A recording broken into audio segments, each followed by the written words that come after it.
గవర్నర్గా నరసింహన్ గారు అరుదైన రికార్డు సృష్టించారు. 10 ఏళ్ల పాటు గవర్నర్గా పూర్తి చేసుకున్నారు. మళ్ళీ ఇప్పుడు గవర్నర్గా ఎక్స్టెన్షన్ కూడా వచ్చింది. Sir congratulation sir. ఎన్టీవీ తరఫున మీకు ధన్యవాదాలు. అరుదైన అవకాశం. మీకు 10 ఏళ్ళు కంప్లీట్ చేసుకుని మళ్ళీ గవర్నర్గా కొనసాగుతున్నారు. ఎలా ఉంది సార్ మీ ఫీలింగ్? చాలా సంతోషంగా ఉందండి. ఇంకో కొంచెం సర్వీస్ చేసేదానికి ఒక ఆపర్చునిటీ ఇచ్చింది గవర్నమెంట్. కానీ I consider it as a good opportunity to be of some use to the people అండి. యాజ్ ఏ బ్యూరోక్రాట్గా ఐపీఎస్ ఆఫీసర్గా మీరు చాలా జాతీయ స్థాయిలో మంచి పొజిషన్లో కూడా చేశారు. గవర్నర్గా 10 ఏళ్ల పాటు కంప్లీట్ చేసుకున్నారు. ఎట్లా ఉంది సార్ అది ఇది పోల్చుకున్నప్పుడు?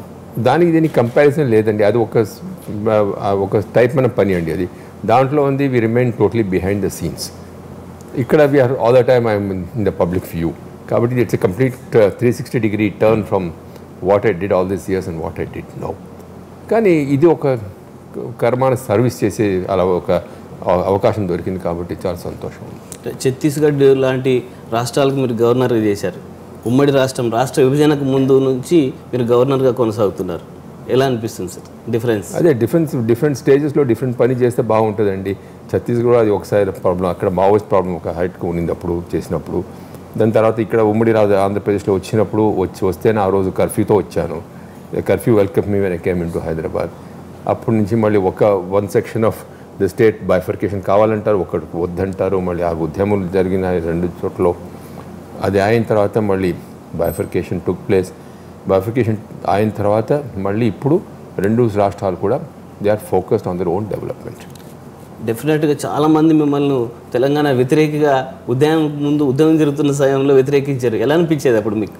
నాకేం అనిపించలేదండి. ఎందుకంటే నా మనసాక్షికి చూస్తే I did not do anything against anybody, nor will I ever do it, nor am I doing it now. అది I always clear, I will be fair. ఇప్పుడు మా ఇంటికి వస్తే చూడండి, ఒక పక్క చార్మినార్ పెయింటింగ్ ఉంది, ఒక పక్క తిరుమల విమాన దర్శనం ఉంది. అట్లాంటి I go to that extent of ఇక్కడ ఈ పెయింటింగ్ చూడండి మీరు. You look at this painting, you can focus on this painting. అన్నీ ఉన్నాయి చూడండి, అన్ని 2 రాష్ట్రాలు అన్ని ఫొటోస్ ఉన్నాయి ఇక్కడ. That is the degree to which I make sure that I'm not accused. But sometimes అది ఆక్యుపేషనల్ హజార్డ్ అని అయిపోతుంది. అది అదని మనసులో పట్టుకుంటే మళ్ళీ పని చేయలేము. 2 రాష్ట్రాలకు మీరు గవర్నర్గా కొనసాగుతున్నారు. దాదాపు మెజారిటీ ఇష్యూస్ని మీరు పరిష్కారం చూపించినప్పటికీ ఇంకా కొన్ని మిగిలే ఉన్నాయి. ఇది ఎప్పటిలోగా ఈ సమస్యలు అట్లా టైం ఫ్రేమ్ పెట్టుకొని మనం అప్రోచ్ చేస్తే ఇప్పుడు కూడా చాలా కష్టపడతామండి. ఎంతో డిసప్పాయింట్ వస్తుంది. దీంట్లో నెగోసియేషన్స్లో ఎప్పుడు కూడా కొంచెం టైం పడుతుందండి. కానీ రిజాల్వ్ డెఫినెట్గా అయిపోతుంది. అంటే రాజ్భవన్ వేదికగా మీరు 2 ముఖ్యమంత్రులను కూర్చోబెట్టి చాలాసార్లు చర్చలు చేశారు. కొన్ని వాటిలో 2కి మంత్రాంగం చేశారు. ఇంకా వాటర్ కావచ్చు, ఎంప్లాయ్మెంట్కి సంబంధించి ఉద్యోగులకు సంబంధించిన సమస్యలు ఉన్నాయి. ఇవి ఎప్పటిలోగా ఇవి ఏమైనా పూర్తి చేసే అవకాశం ఉందా? సమసిపోతాయా? లేదు, నేను I will not give a time frame, but definitely solve అయిపోతుందండి. I can definitely tell you it will get solve. Because 2 ముఖ్యమంత్రులు కూడా అల్టిమేట్లీ వాళ్ళు రాష్ట్రాలు డెవలప్ చేసుకుని పోవాలి. There is no time to waste. 3 సంవత్సరాలు అయిపోయింది కాబట్టి I'm sure we will talk it out and will resolve the problem. నిన్న కూడా మీరు నల్గొండ జిల్లాకి వెళ్ళి చాలా ప్రోగ్రామ్స్లో పార్టిసిపేట్ చేశారు. హాస్పిటల్కి వెళ్ళారు, స్టూడెంట్స్తో మాట్లాడారు, కాన్వకేషన్తో. ఎలా ఉంది సార్ ఫీల్డ్లో? ఎట్లా అనిపిస్తుంది? బాగుంది. ఫర్ ఎగ్జాంపుల్ నల్గొండ హాస్పిటల్ చూస్తే అండి, పర్టికులర్ ది మ్యాటర్నిటీ కేర్లో ఇప్పుడు కొత్త ఇంప్రూవ్మెంట్స్ తీసుకువచ్చారు దాంట్లో. మనం నార్మల్గా and the other thing is ఇప్పుడు ఎట్లా అంటే ఇన్స్టిట్యూషనల్ డెలివరీ వాళ్ళు చాలా ఎంకరేజ్ చేస్తున్నారు. అంటే పిహెచ్సికి వచ్చి మొదటి రిపోర్ట్ చేస్తారు, ప్రెగ్నెంట్ అతనే ఒక రిపోర్ట్ చేస్తారు. మళ్ళీ monthly they keep a monitoring of the progress. Institutional delivery చేస్తున్నారు. ఇన్స్టిట్యూషనల్ డెలివరీ చేసి దానికి ప్రభుత్వం ఏదో ఎంకరేజ్మెంట్ చేస్తున్నది. అంతే కాబట్టి లేకపోతే ఏమవుతుందంటే నార్మల్గా ఏమైందంటే మనం బయట పోతే వాడు వెయిట్ చేయకుండా సిసేరియన్ చేసేస్తారు. I'm actually oppose to this caesarean operation for delivery because normal delivery is always good for the mother అండి. It hurts the mother's health. So అట్లా చాలా కొత్త చేసి ఫర్ ఎగ్జాంపుల్ మనం ఇప్పుడు ఒక ఇది ప్రీమెచ్యూర్ బేబీ పుట్టిందంటే sometimes weight is very little. మనం ఇంక్యుబేటర్లో పెడతాం. వాళ్ళు ఇంక్యుబేటర్ పెట్టుకుంటే కొత్తగా ఏం చేస్తారంటే మదర్ అండ్ చైల్డ్ వామ్త్ అని ఇక్కడ మదర్ చైల్డ్ వామ్త్ కంగారు అట్లా అది పెట్టుకొని that's of developing some very good facilities. It gives greater privacy to the lady and everything. దాంట్లో చేస్తున్నాం. హాస్పిటల్లో కూడా చేస్తాం. కానీ యాజ్ అ రిజల్ట్ ఏమైందంటే the more number of people ఎక్కిపోయింది ఇప్పుడు. So they are not able to cope up with that numbers. అది చేస్తున్నారు. They try to build extra facility for that అండి. అట్లానే అక్కడ సూర్యాపేటలో కూడా చేశాను. అక్కడ కూడా అదే చూసాను. అక్కడ కూడా పిహెచ్సికి చూశాను. అక్కడ పిహెచ్లో చాలా బాగా ఏర్పాటు చేశారు. ఎయిర్ కండిషన్ రూమ్స్ అని పెట్టారు, మందులని ఉన్నాయి, మంచి క్రౌడ్స్ వస్తున్నాయి, మానిటర్ చేస్తున్నారు. మరి షెడ్యూల్ కాస్ట్ స్టూడెంట్స్ హాస్టల్కి పోయాను, పిల్లల్ని చూశాను. అక్కడ ఒకటి చెప్పాను వాళ్ళకి, కింద వాళ్ళు పండుగ దానికి ఏదైనా ఇస్తే బాగుంటుంది. కూర్చొని చదువుతున్నారు, ఇంగ్లీష్ నేర్చుకుంటున్నారు పిల్లలు. వాళ్ళు కలెక్టర్ గారు వాళ్ళకి డిక్షనరీ ఇచ్చారు, తెలుగు టు ఇంగ్లీష్. చాలా పిల్లలకి ఇంగ్లీష్ రాదు కాబట్టి ఇంగ్లీష్ నేర్పించి దానికి ఇచ్చారు. చాలా బాగుందండి ఎక్స్పీరియన్స్. అంటే మీరు గవర్నర్గా వచ్చినప్పటి నుంచి మేము అబ్జర్వ్ చేస్తున్నాం, ప్రతిసారి మీరు కార్పొరేట్ హాస్పిటల్స్ గురించి, కార్పొరేట్ ఎడ్యుకేషన్ గురించి మాట్లాడుతున్నారు. ఎందుకు మీకు ఆవేదన ఫస్ట్ నుంచి ఉంది? ఆవేదన ఏం లేదండి. నేను చెప్పేది ఏంటంటే, నాకు కార్పొరేట్ హాస్పిటల్ కూడా పడుతుంది, కార్పొరేట్ స్కూల్స్ కూడా కావాలి, అన్నీ కావాలి మనకి సొసైటీకి, because it gives the standard of education quality. కానీ నేను చెప్పేది ఇట్ షుడ్ బి అఫోర్డబుల్ అంతే. If you can make it affordable, I have no problems with it is government or corporate. నాకు ఏం ప్రాబ్లం లేదు, రెండు మంచిదే. కార్పొరేట్ హాస్పిటల్స్ ఎంతో మంచి ట్రీట్మెంట్ ఇస్తారు, వాళ్ళు సూపర్ స్పెషాలిటీ వాళ్ళ దగ్గర ఉంది. అట్లానే ఎడ్యుకేషన్ చూస్తే వాళ్ళు అక్కడ మంచి టీచర్స్ వస్తారు, ఇంట్రెస్ట్ వస్తారు. సో మనం అదే గవర్నమెంట్ ఎందుకు చేయకూడదు అంటే అఫోర్డబుల్ ఉండాలి కదండి. ఇప్పుడు ఎక్కడన్నా మీరు హాస్పిటల్కి పోతే ₹1,00,000, ₹2,00,000, ₹3,00,000 ఇవ్వాలంటే ఎక్కడ పోతారు? నార్మల్ ఇప్పుడు బీపీఎల్ ఉండే వాళ్ళకి మీకు ఆరోగ్యశ్రీ ప్రోగ్రామ్ కవర్ చేసేస్తండి. గొప్ప వాళ్ళు సపరేట్ పోతారు. మీ అట్లాంటి వాడిని, మా అట్లాంటి వాడిని నార్మల్గా నేను ఇప్పుడు రిటైర్ అయినానంటే I will just be normal middle class man. మనం రిటైర్ అయిన తర్వాత మనం పోయి సడన్గా ఏదైనా ఒక ఎలిమెంట్ పోయి హాస్పిటల్ పోయి ఒక ఫస్ట్ పోతేనే 1 lakh పెట్టండి, ఎక్కడ పోతారండి మీరు చెప్పండి? That's I want affordable health care and అట్లానే ఐ వాంట్ అఫోర్డబుల్ ఎడ్యుకేషన్. ఇప్పుడు చూడండి, రోజు పేరెంట్స్ కంప్లైంట్ చేస్తున్నారు ఫీ హైక్ అని. సో నేను అడుగుతాను, ఎందుకు ఆ స్కూల్లో పెడుతున్నాం? మళ్ళీ నార్మల్ స్కూల్లో పెట్టవచ్చు కదా, గవర్నమెంట్ స్కూల్లో. మళ్ళీ గవర్నమెంట్ స్కూల్లో పెట్టాలి, దానికి ఫెసిలిటీ ఉండాలి కదా. కాబట్టి my focus is on education and health definitely, and both the governments will do that.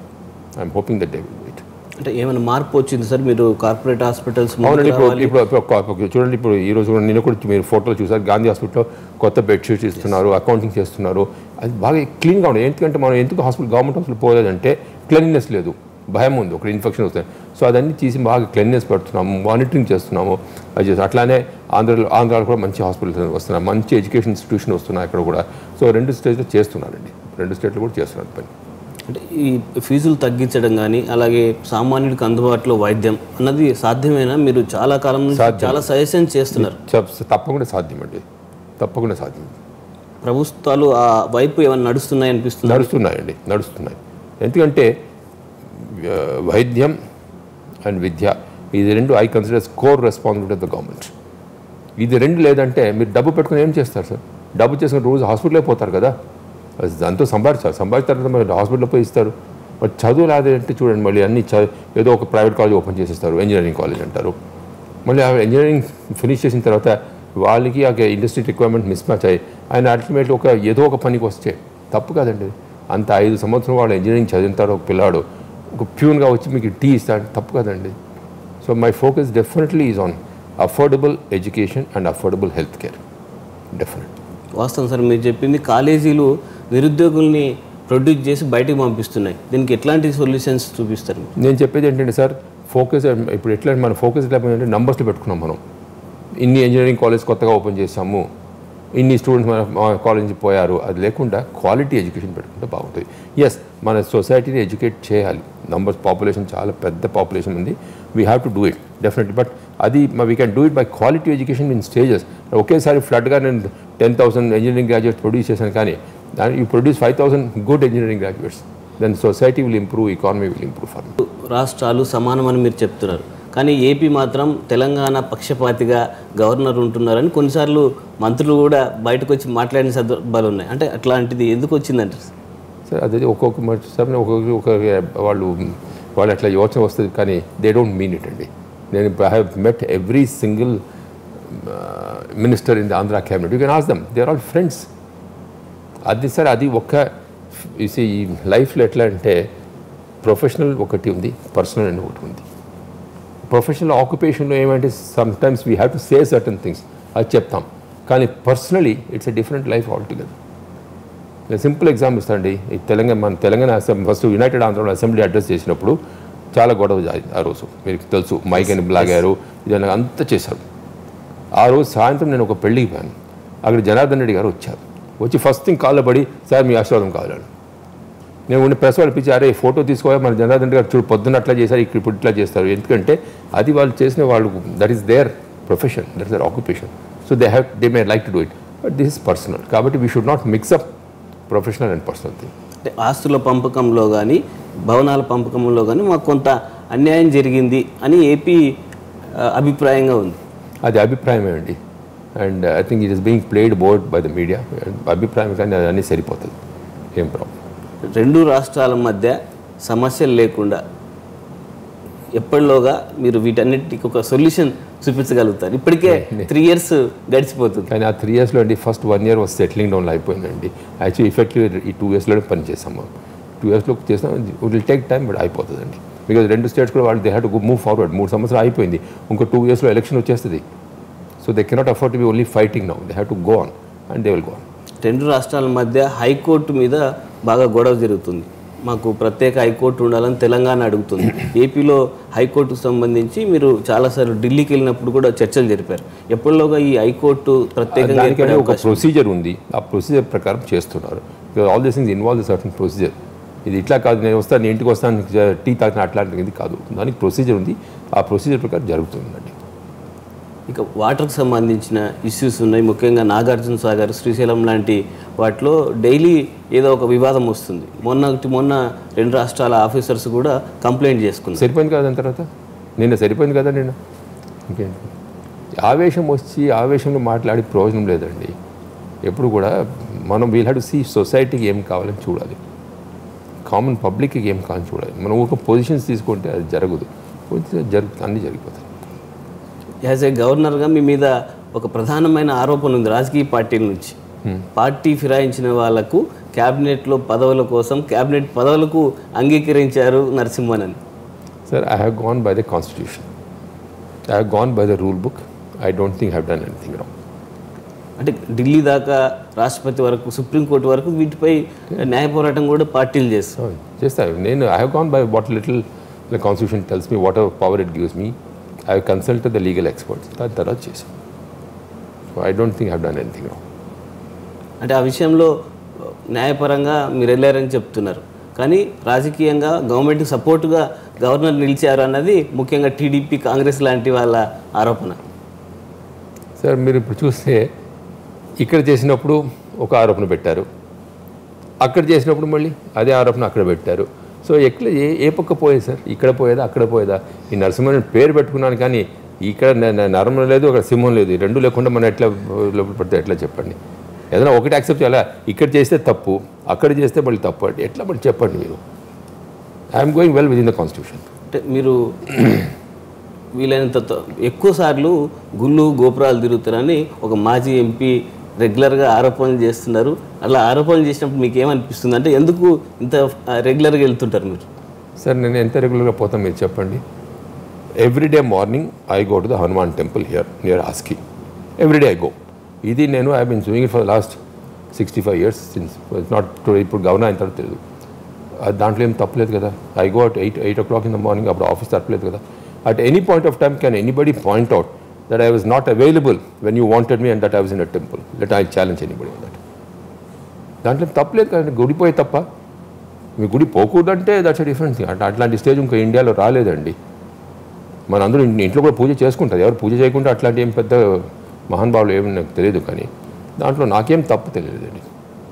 I mean I have always been doing it all my life. I have done it and I will continue to do it. అంటే నరసింహన్ ఇంకా ఎక్కువ రోజులు కొనసాగించొద్దని కూడా నేను complaint చేస్తాను రాష్ట్రపతికి అని కూడా విహెచ్ లాంటి లీడర్లు చెప్తుంటారు. ఐ హ్యావ్ నో కమెంట్స్ అండి. అది it is between him and the government. అంటే ఈ ఎక్స్టెన్షన్ ఎందుకు వచ్చిందని మీరు వ్యక్తిగతంగా మీరు ఫీల్ అవుతున్నారు? మీ సమర్థతకు కేంద్ర ప్రభుత్వం మెచ్చి ఈ ఎక్స్టెన్షన్ ఇచ్చిందని భావిస్తున్నారా, లేకపోతే ఏంటి మీ అభిప్రాయం? నాకేం అభిప్రాయం లేదండి. ఐ హ్యావ్ నో అటు ఉద్యమం సమయంలోనూ తర్వాత 2 రాష్ట్రాలుగా విడిపోయిన తర్వాత సమర్థవంతంగా మీరు పనిచేశారని ఈ ఎక్స్టెన్షన్ వచ్చింది అనుకోవచ్చా? మీరు అనుకోవచ్చు, కానీ నాకు తెలియదు సార్. అది మీరేం చెప్తారు, అది మీ media projection. I have no idea at all. I cannot guess. జనరల్గా ఇట్లా 2 సార్లు గవర్నర్ అంటే 10 ఏళ్ల పాటు పనిచేసిన తర్వాత మళ్ళీ ఎక్స్టెన్షన్ అనేది చాలా తక్కువ మందికి వచ్చింది. ఒక రకంగా చెప్పాలంటే ఇది ఒక హిస్టరీ. అట్లాంటి అవకాశాన్ని మీరు ఇవాళ వచ్చింది. అంటే జనరల్గా యూపీఏ గవర్నమెంట్లో మీరు గవర్నర్గా వచ్చారు, నెక్స్ట్ గవర్నమెంట్ వస్తే ఖచ్చితంగా మార్చేసే పరిస్థితులు ఉంటాయి. కానీ అప్పుడు వేరే గవర్నమెంట్లు ఉన్నా, ఇప్పుడు వేరే గవర్నమెంట్ ఉన్నా మిమ్మల్ని కొనసాగిస్తున్నారు సార్. ఇదని మీ ఇమాజినేషన్ కాదండి. చూడండి ఇప్పుడు కంటిన్యూ కదా, సో ఇట్స్ ఆల్ ఇమాజినేషన్. ఇప్పుడు వస్తే ఇక్కడ పోవాలి, అక్కడ వస్తే అదని ఇమాజినేషన్ అండి. మీరు ఇంకా గవర్నర్గా కొనసాగిన తర్వాత నెక్స్ట్ ఎట్లా ఉండబోతుంది సార్? మీ లైఫ్ ఎక్కడ సెటిల్ అవుతారు? నేను చెన్నైలో సెటిల్ అవుతానండి. I will lead a normal retired life as a common man, as a normal man. I will pursue my interest and I will live a life. Absolutely no problem on that. Thank you sir. Thank you అండి.